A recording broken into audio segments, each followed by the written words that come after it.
something? Yeah.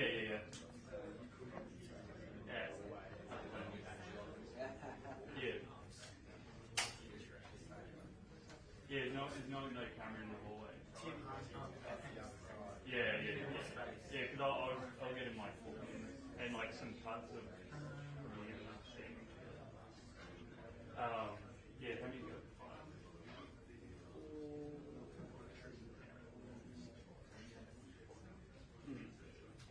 Who's this? Kevin? Oh, Kevin's yeah, sweet. Yeah.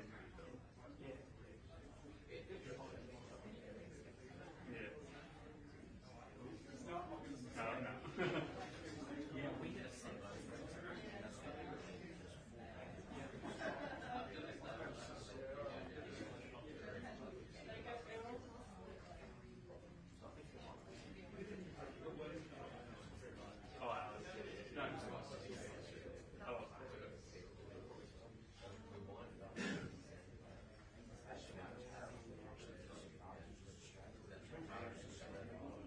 I know. No.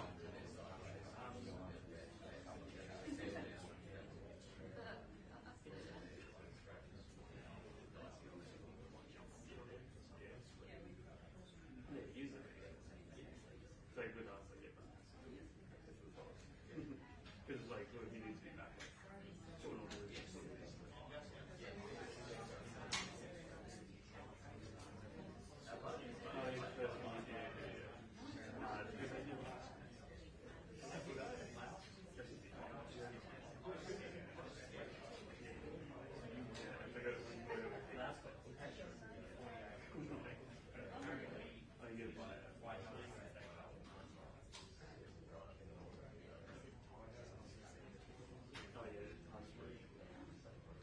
No, we work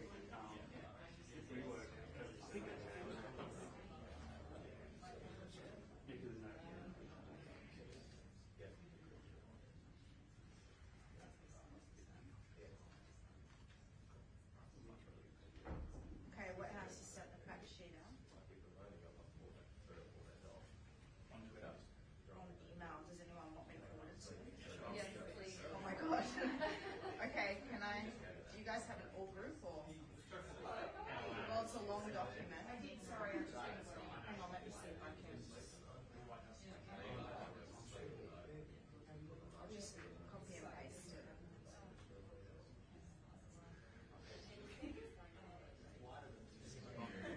I know what to say. Thanks. Pleasure.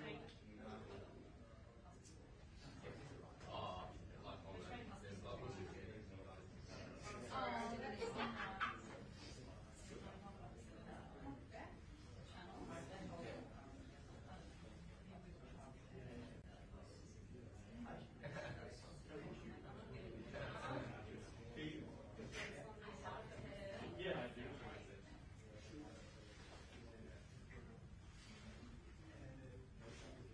Golden rule for our golden age. So messy. That doesn't say too much. No, this is like what he read out, I think. There's not a lot in that one.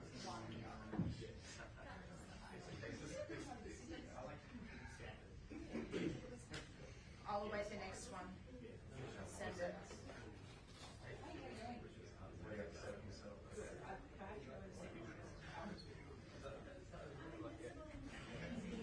Oh, yeah.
Good morning.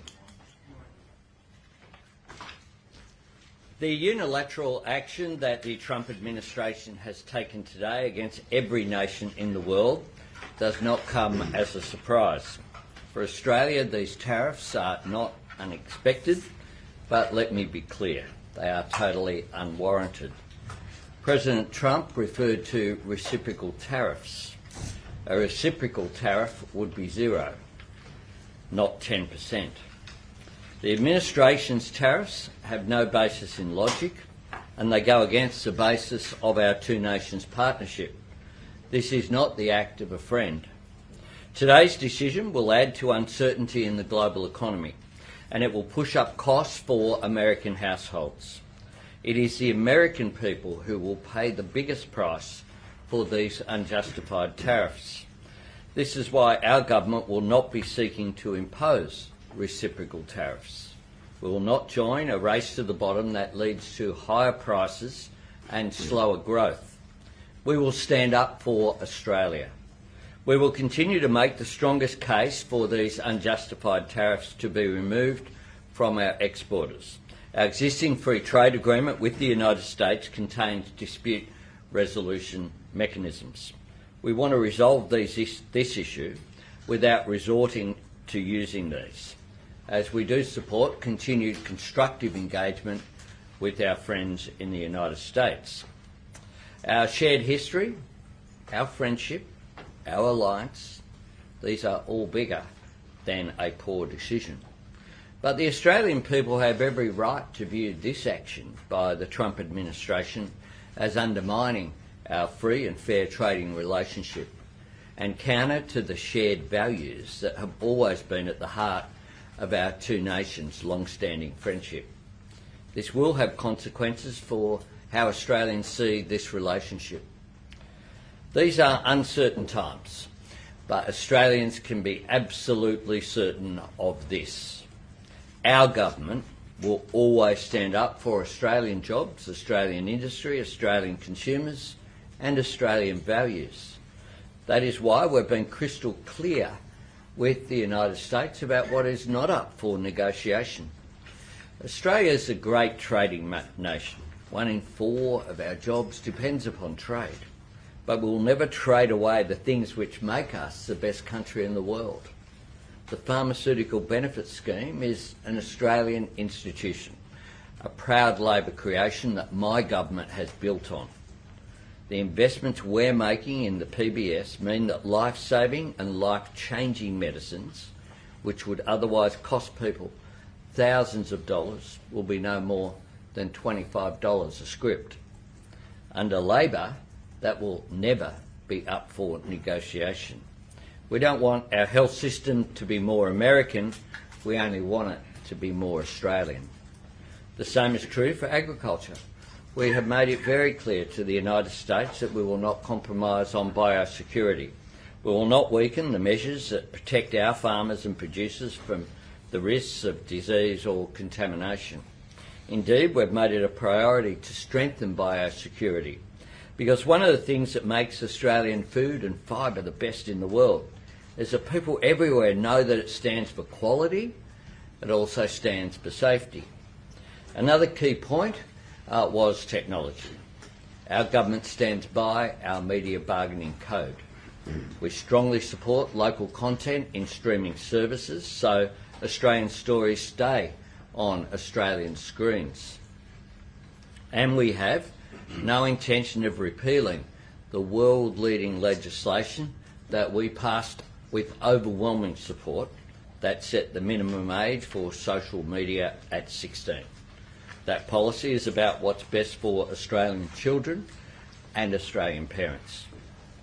These are our priorities. We stand up for Australia's interests. While we have an important trading relationship with the United States, it's important to put this in some perspective.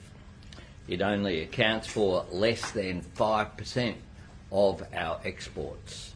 Many other countries will be hit much harder by today's decision than Australia. And because it is across the board, with no exemptions of course, there's an argument actually about comparative impact of this decision made by President Trump, that puts us in a position where I think no nation is better prepared than Australia for what has occurred today. For 3 years, my government has been working to make Australia's economy more resilient and our exports more diverse. We've deepened our economic engagement in Northeast Asia, Southeast Asia and India, the fastest growing region of the world in human history. We are implementing our Southeast Asia economic strategy, developed by Nicholas Moore, and I thank him and give a shout out to him yet again for the extraordinary work that he did on behalf of the nation that he loves. Our roadmap for economic engagement with India is what we launched here in Melbourne at Monash University just a month ago. This is about delivering for Australian businesses in what will be the third largest economy in the world. We've signed a new trade agreement with the United Arab Emirates, a tribute to the guy on my left here for the nature of that. What that has done is open up the markets of the Middle East through the UAE.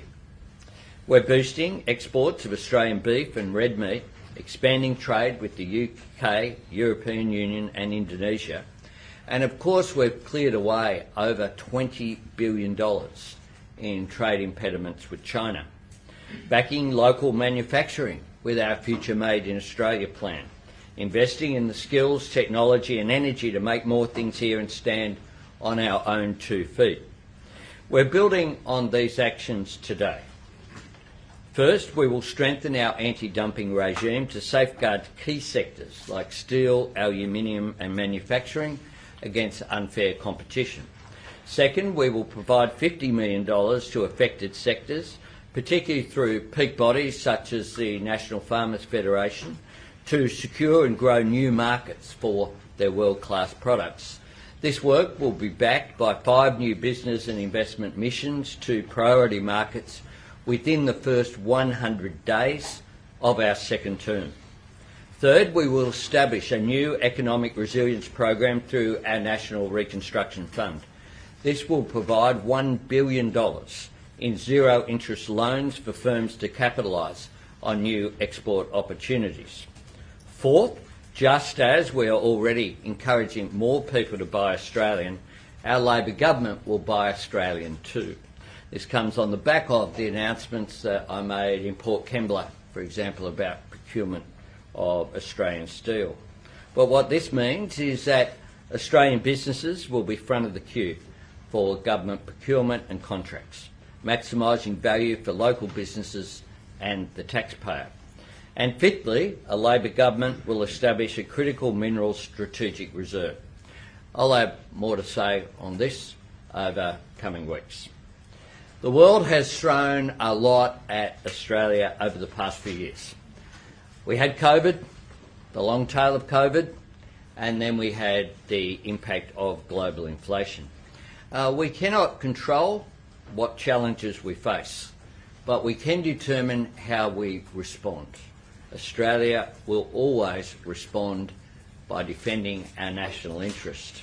And our government will always deal with global challenges the Australian way, standing up for our national interest, backing our people and building for the future. We'll hear from the Foreign Minister, then the Trade Minister, then happy to take a few questions. Thank you very much, Prime Minister. It's good to be here to respond to this announcement with both you and my colleague, Senator Farrell. Well, today's decision underlines that we do live in an uncertain world, and we understand that many Australians find that challenging. But what I would emphasise is that our country faces that increasingly uncertain world with independence, with resilience and with more choices. And this is what we have been focused on over these last 3 years, doing the hard work of building common ground in more diversified partnerships. Not just relying on what we've done in the past to keep working in a different world. So we are deepening our cooperation with traditional partners and allies. But we have also, as the Prime Minister has outlined, strengthened Australia's relationships across our region, where our prosperity and our security are most on the line. With India, that has overtaken the United States as our fourth largest trading partner, with Japan and Korea, with Southeast Asia, which will soon be the world's fourth largest economy, where we are implementing the Southeast Asian Economic Strategy to 2040 that the Prime Minister described, and with the Pacific, where we have delivered transformational partnerships after the previous lost decade under Peter Dutton and the Coalition. I would also say we see from the decision today that some of the countries of our region are the hardest hit by these tariffs, and we do not underestimate the disruption these decisions will have on the economies of our region and the global system. But we face those challenges calmly and maturely. We certainly won't be picking fights in our neighbourhood. Our approach is to be credible and mature, to deal calmly with these challenges and to seize the opportunities that lie ahead. And we succeed best in this pursuit when we stand together as Australians, when we stand up for Australians together. So I would say this is a day for anyone who is a political leader or who aspires to be a political leader to be part of that unity and stand with us for Australia. Thank you. Thanks, Penny. Don. Thanks, Prime Minister, and thanks, Penny. The Albanese government will do two things from this point onwards. Number one, we'll continue to engage with the United States to seek to remove these unfair 10% tariffs on Australian goods. We believe that it's by negotiation, by discussion, by sitting down and explaining to people the issues at hand that we can best present the case for Australia for these tariffs on our program of expanding Australia's trade relationship. In this 3-year term, we've introduced a new free trade agreement with the United Kingdom. That's already doubled our trade with the United Kingdom. In the case of beef, a 500% increase.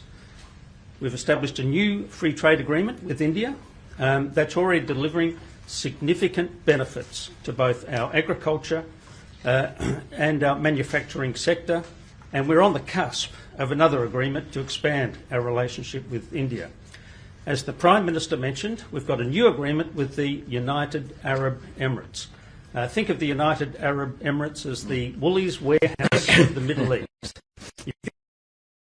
And we're getting every product in there, tariff-free, then you can get it to all of the countries in that region. On Monday afternoon, I'm talking with my European counterpart. We all know what happened the last time we had discussions with the Europeans. I think things have changed, and the opportunity to have further negotiations about a free trade agreement on better terms than have been previously offered now exists, and we should take that opportunity. In the last month, I've spoken to all of our major trading partners, and we're going to continue expanding our trade opportunities with them. I've also had the opportunity to speak to all of the affected industries by these decisions. The Prime Minister's outlined the way in which we are going to continue to support those industries, but in particular, push them out the door into new markets. That's what we've got to do. It's a changed world, but we have to push Australian companies out into the world. Why is that? Well, because we know that if you're an export-focused company, your profits are higher, but more importantly, the wages of your staff are higher. So we have now a renewed opportunity. People want to talk to us. We want to talk to them. It's all about expanding our opportunities to get our wonderful food, wine and manufacturing product into the rest of the world. Thank you. Thanks very much, Don. We're going to go to Paul, then Angira, then we'll sort of go to and from. Prime Minister, you talked about this decision having consequences for how Australians perceive the relationship. What are those consequences? And given we've got the minimum 10%, do you consider that a relatively good deal or the best we could have got? There's no doubt that there's no one who's got a better deal, and people will see that themselves. That doesn't mean it's a good thing. It's very clear that President Trump was determined to go down this road. We have made very strong representations. Ministers, our ambassador and people in the embassy, people at departmental level, we've used every asset at our disposal. But what it does mean, it's a bit like what I was saying yesterday.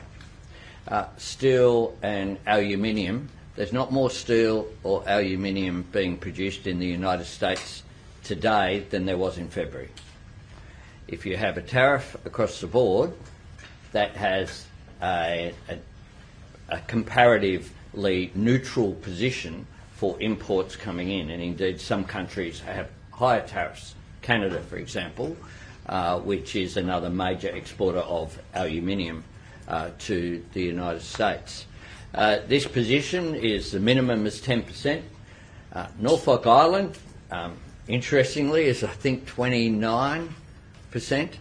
I'm not sure what Norfolk Island major exports are to the United States and why it's been singled out, but it has on the table which is there. But it is across the board. It's quite clear that the Trump administration was determined to do this. Angira. You've just ruled out any changes to your world-class social media laws or the news bargaining code, but we do know that these tech giants are lobbying to Australia's position. What are you willing to do beyond what's already been committed?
sell over because of beef. If we have a beef ban, we're going to be needing more markets for our beef. Why would the Europeans accept that? Okay, I give Latika the prize for boldness in asking 3 questions, but I'll respond. Look, importantly, Australia isn't being singled out here. This isn't the United States singling out Australia for action. Indeed, no country has less action against its imports into the United States than Australia. That's an important point. We'll continue to engage constructively with President Trump and his administration. Can I just respond very briefly to 2 points? First, Australia has a consistent position. We believe in free and fair trade because we know trade fuels Australian jobs and Australian profit. So we think that is a good thing, and so we will always advocate with whomever for more open access to markets. The second point I'd make is the point the Prime Minister made in his opening statement. You know, our shared history, our friendship, our alliance, the US status is our most important and principal strategic partner. These are all bigger than this decision. Thank you, Latika. Just a couple of points. Can I make the distinction between what happened with China and what's happening here? When China imposed a 220% tariff on Australian wine, that killed wine exports the next day stone dead. That's not what's happened here. Australian wine will now apparently go into the United States at a 10% tariff. We'll still continue to sell wine into the United States, but well, from what I can see, that is not what President Trump has done today. But let's put beef to one side. In respect of all of the products, we will continue to sell our product into the United States. What we're going to do is look for other markets as well to sell our products in. Now, you're right. The agreement with the European Union did fall over beef imports into the EU. The world has changed as of today. The world has changed for Europe. Europe is now subject to a much higher tariff into the United States. If they're sensible, they will make us a better offer. A couple more over here. I've said Tom, then Trudy, then Charles, and then we'll go to this side. Tom. Do you have any early idea of the sort of economic hit Australia can expect as a result of these tariffs, or are you confident that can be avoided altogether? And just quickly, it appears that pharmaceuticals and bullion have been carved out of the 10% tariffs globally. Is that a good outcome for Australia, given the size of our exports in those areas? Oh, look, we obviously, I'll have more to say about pharmaceuticals very soon, later this morning, to give you a bit of a tip-off of where we're headed next. But we regard this, because it's universal, of course.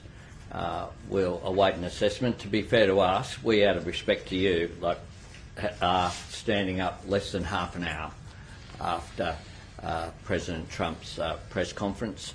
We, of course, will analyse the impact, but importantly, no country that imports to the United States will have less tariffs than Australia. That's an important point of what has arisen out of today. Trudy. Just circling back to the beef issue, Donald Trump seemed to make a big song and dance about Australia banning US beef imports here. Is there any willingness from our side to loosen that over time, or is that a red line for you, no US beef? No, well, what we have done in the negotiations as well, the beef issue was about mad cow disease, to give it its colloquial name, and about also the fact that beef to Australia couldn't be guaranteed of whether it had also come from Canada or Mexico as well. So it was those issues that we're working through. Those issues are being worked through. There is currently frozen beef can come into Australia. We certainly, in the discussions we've had with the United States, put a position that was consistent with ensuring our biosecurity is looked after. Then we would give consideration. But that didn't progress, and so that is where we are at this point. Charles. Prime Minister, how did you find out about the tariffs Australia would be receiving? And given India, Japan, South Korea, Vietnam, Cambodia have all received high tariffs, does this make our job as like-minded democracies in the region harder, pushing back against China? There's no doubt that the response on a range of issues, be it action on climate change as well as trade issues, will affect the strategic competition that's here in the region. There's no question that that will occur. And countries will have their own assessments of that. We've been expecting this decision. We put a position to the United States. The United States responded. We responded to them. There's been a series of written to and fro, if you like. There's been negotiations with Mr. Lutnick and with others in the United States as well. So this came as no surprise to us. We had prepared for a period of time the response, the 5-point response that were announced this morning. We met as leaders last night, and again had contact this morning with obviously the relevant ministers as well as our economic ministers. Just here. Given structural issues at the WTO, what confidence do you have that any complaint Australia makes will be progressed? And one for Minister Farrell. You walked away from negotiations last time with the EU. Will you walk away again if they don't offer greater market access for ag products? These take some time, the WTO. We know that that's the case. Our free trade agreement with the United States does have dispute resolution mechanisms. We want this to be resolved in a way that avoids those contests. And if I can be so bold as to answer on your behalf, we'll always stand up for our national interest. The agreement with the EU wasn't good enough. We walked away. If it's good enough, we'll sign up. Prime Minister. Just here. We're going. So Test gets her answer. The answer is yes. Yeah. PM, how significant could a strategic reserve of critical minerals be? Could that be a bargaining chip in trying to get a better deal for Australia from the White House? Australia's in a strong position. We've got the whole periodic table just about in this country. That's a good thing. Prime Minister, Peter Dutton's been on 2GB already this morning describing your inability to get that third phone call as a significant failure. What is the strategy now for getting the President on the phone, and what are you hoping Greg Norman can do to assist Australia's case? Well, one is what I'd like is for Peter Dutton to stand up for Australia and to back Australia's national interest. This isn't a time for partisanship, I wouldn't have thought, but people will draw their own conclusions about his behaviour that you've just indicated. That's consistent with last time around on aluminium and steel, where Mr. Dutton came out and was critical of Australia, not critical of the United States for imposing these tariffs, even though they were universal and across the board. And Greg Norman is, of course, a great Australian. I had dinner with him last night. He's someone I've got to know over the years. He's my nominee on the Olympic board for the Brisbane 2032 Olympics. We are using every asset at our disposal. Ministers, people in departments, our embassy in Washington DC, our business community links and our other links as well to advance Australia's national interests. Prime Minister, the other day you appeared to play down the significance of your personal relationship with Donald Trump when it came to securing this carve-out. In other settings, you talk about your dear friendship with Narendra Modi as key to that relationship. Yeah. Is that an inconsistency? And just back to Charles's question, we understand that talks have been ongoing, but when did the White House give you their final confirmation on their decision? On the first, no. On the second, we were very clear about where this was headed. Prime Minister, what is your message to Australians, including those inside the Labor movement, who will see this as another reason for Australia to start pulling back in the relationship from the US, including reconsidering AUKUS? Our relationship with the United States is an important one for us, and our defence relationship with the United States is one that's in our interests. Prime Have you spoken to Ambassador Kevin Rudd this morning since this announcement? What has he had? I've chosen to speak to you first. I came straight down here, with respect. Well, then when will you speak to him? What message will you convey to him? And are you still confident that he can advocate? I have spoken with Kevin Rudd on a daily basis over recent times, as have ministers. There are some who... I'll make this point about Kevin Rudd. No one can question Kevin Rudd's work ethic. Kevin Rudd works relentlessly in Australia's national interest, and he has developed very positive relationships with key people in the Trump administration. There seems to be some uncertainty about whether Australian beef exports will be banned. Have you or have any government officials had any conversations with US officials about whether beef would be targeted and banned? Did we know this was coming?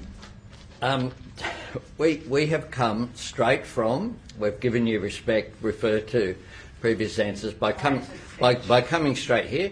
We are aware that beef has been an issue. That's been, as I said to an earlier answer, this is one of the issues that we were negotiating over between Australia and the United States. That did not reach an agreement because the United States did not reach an agreement with any nation. First of all, I think the thrust of that question was, do you have any inkling that a ban on beef was possible before today? We have been, well, I refer to previous answer, yes. Yes, secondly, the Trump administration's list of tariff rates that other countries impose on the US puts ours at 10%. You said it should be 0. So where has that number come from? Is it just a fake number they've made up? Well, they have imposed a minimum of 10%. No, I'm talking about the rates that they say Australia imposes on them. Well, they have made a decision that there will be a 10% tariff minimum from every nation. That's a political decision. This is not an economic decision. This is a political... The Trump administration's number saying that Australia has an effective 10% tariff rate on them, is that a real number or not? How did they calculate that? Well, I think with respect, I did just answer that. This is a minimum of 10% that they have imposed. It's a political decision that the Trump administration have made. Prime Minister, just to follow up on that beef question, I mean, we're all getting used to this idea that Donald Trump means what he says, and we all heard him today say there was going to be a ban on US beef as of midnight US time. So what information do you have that tells you that that's not happening? I didn't say that. I said that beef was a part of the negotiation between Australia and the United States. In the written agreements that went between our two nations, it is one of the things that was discussed. We will, of course, seek further clarity about all of the decisions that are made, but the decision as well is to impose across-the-board tariffs on all goods entering the United States. Doesn't that mean we have been singled out, Here. Prime Minister? On beef, you say it was an element of the discussions, it was an issue that was raised. At any point before this announcement today, did American officials say to Australia, we are thinking about banning beef imports? Was that particular issue raised in that way? Look, there were a range of decisions made, including the United States seeking changes to the beef access regime to Australia. That was raised. Over here. You spoke briefly about meeting with Greg Norman, but what advice did he give you on how best to manage Donald Trump? I'll tell you what advice I would give anyone I negotiate with and who we have private discussions with, which is to not come to a press conference and talk about the details afterwards. Look, Greg Norman clearly is someone who is a proud Australian. He's someone who, of course, lives largely in Florida. He's someone with connections with the US administration, and we are engaging with Australians who have connections with the United States to advance our national interests. Last one. Prime Minister, is Jacinda Allen welcome alongside you on the campaign trail? Yes. Thanks very much.